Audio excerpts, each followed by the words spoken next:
Hi everyone, this is Selvi. Today's topic is how are we going to prepare a detailed estimation report from ballpark or rough estimate report.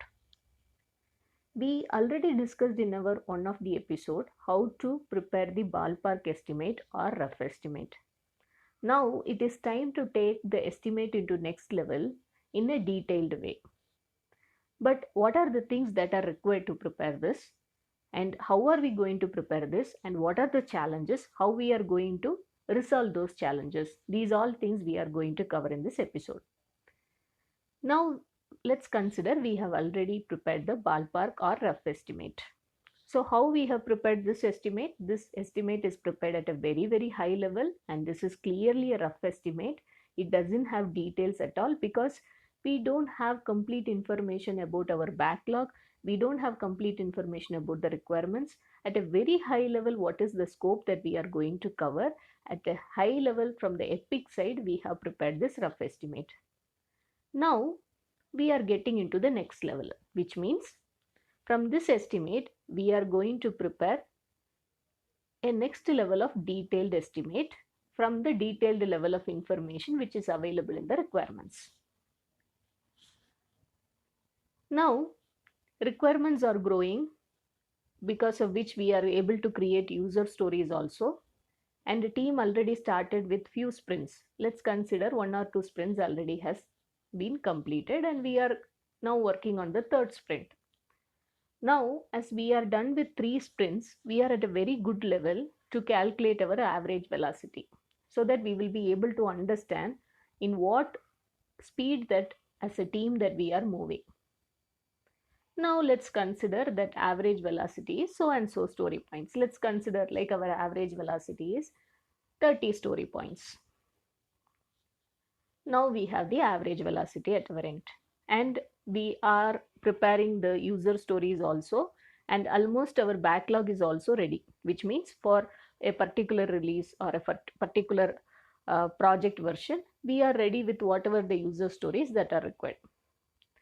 All of them are not yet refined because we are just in third sprint, but we know with a fair understanding that how many user stories are available, and in a detailed way, not from the earlier level. We are in a better shape now with the information. Now we also know the average velocity. Now it's time to take into the next level of understanding. What is the next level of understanding? We should classify. Earlier we classified as epics. Now we can very well classify as feature level. What is the difference between epic and feature? Okay, let's try to understand that. My epic here is implementing the localization functionality in the project or in the application. This is the epic.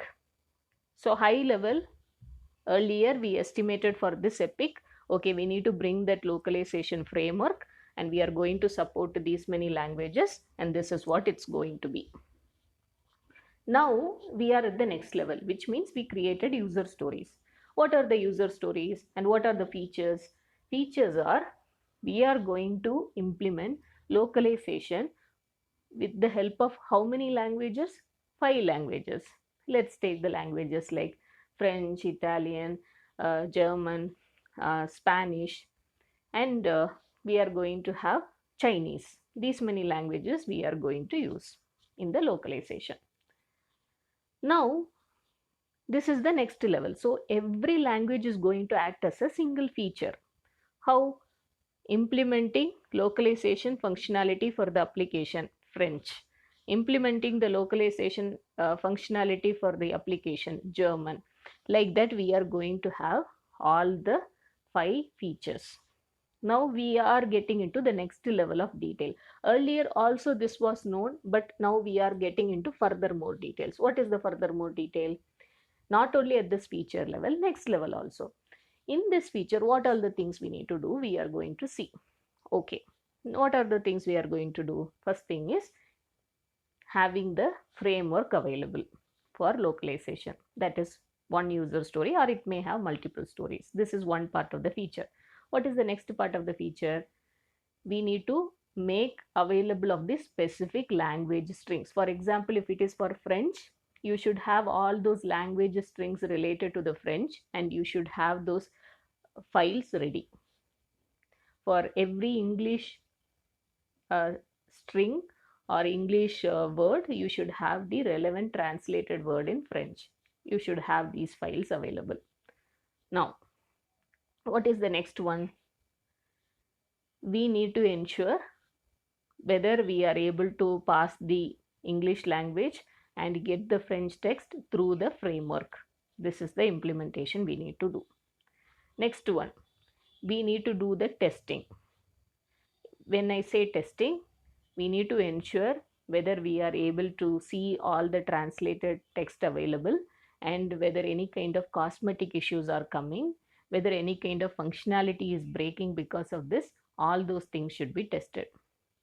And in testing, we know that now we have that level of detail. Now we know that we are going to support so and so browsers, and with so and so browser version, and we are going to use the app also, and we are going to have the mobile version also.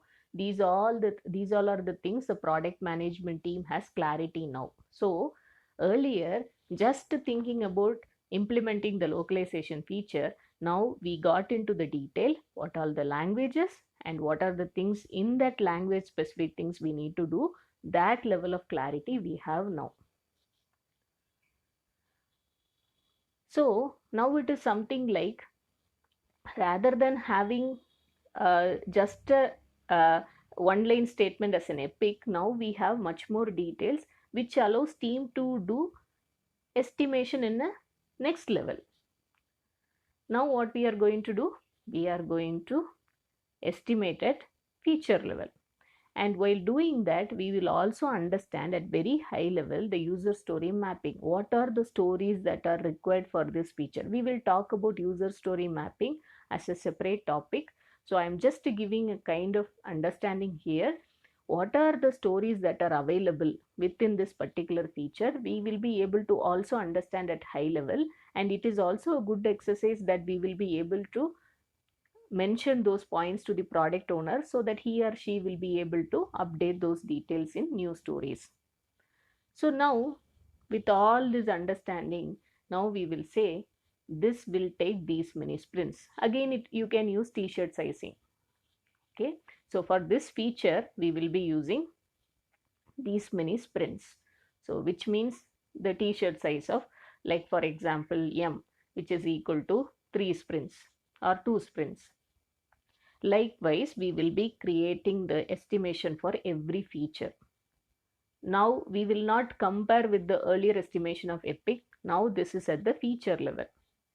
Now we are going to a next level, and we will be also able to understand the relevant risk dependencies that are involved in the features that are involved in this high level epic.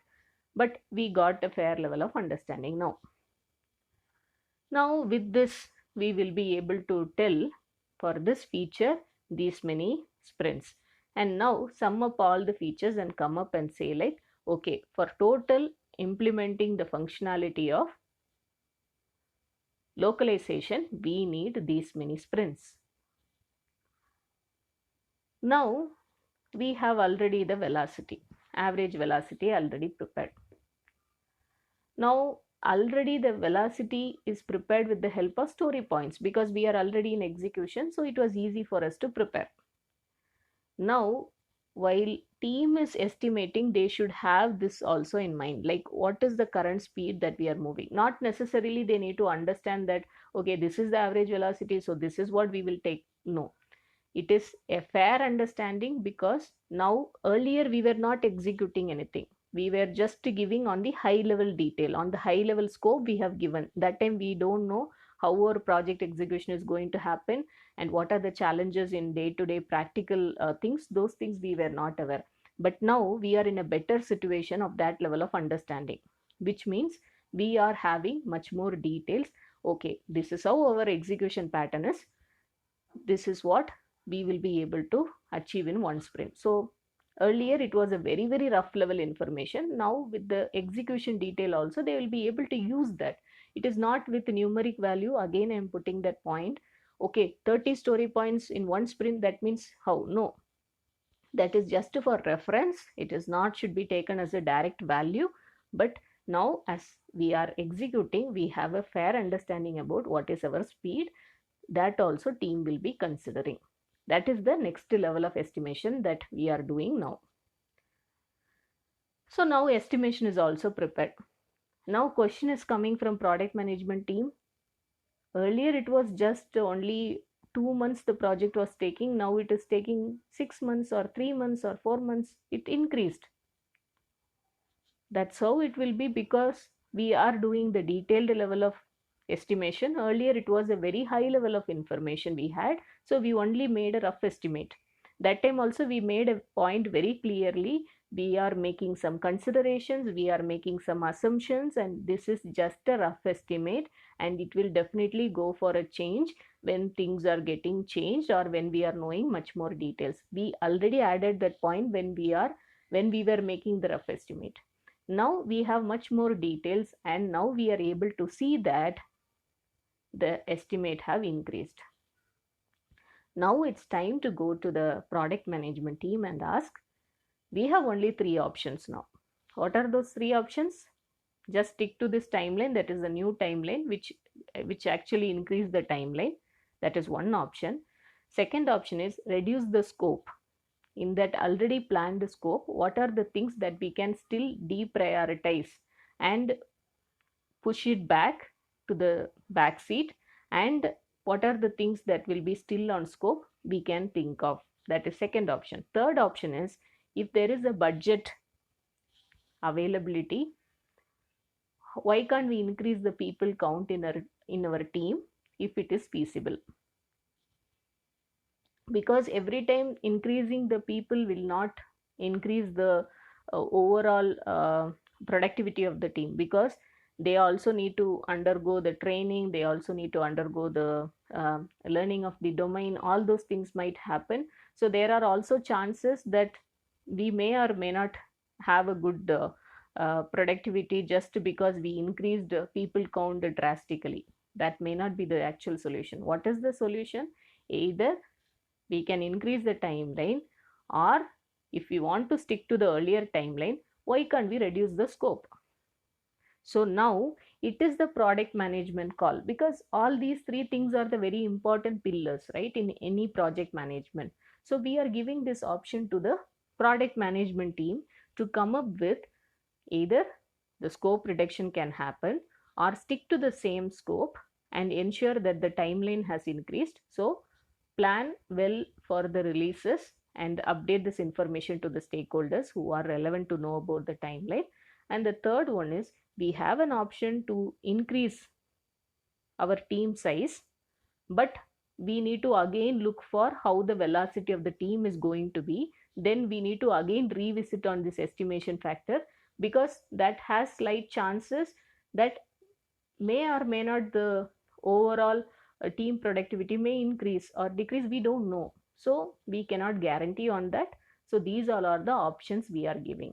And whenever, earlier also I mentioned, now again I'm mentioning, whenever you are giving estimate, always add three sections. One is, what are the things that you have assumed? Like, I assume that the team is going to be stable.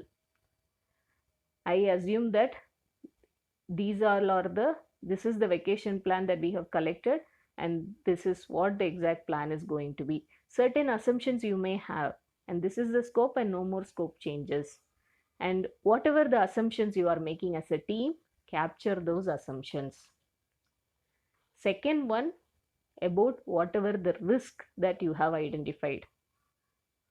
What are the risk which you feel like may or may not happen? Maybe some role is not available. If that role is not filled, what is the challenge? What is the problem that we may face?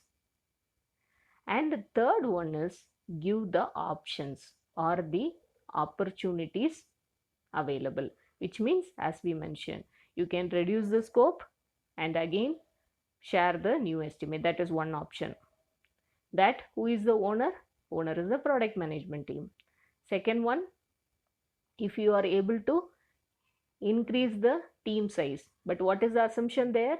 You are assuming that may or may not the team's productivity will increase.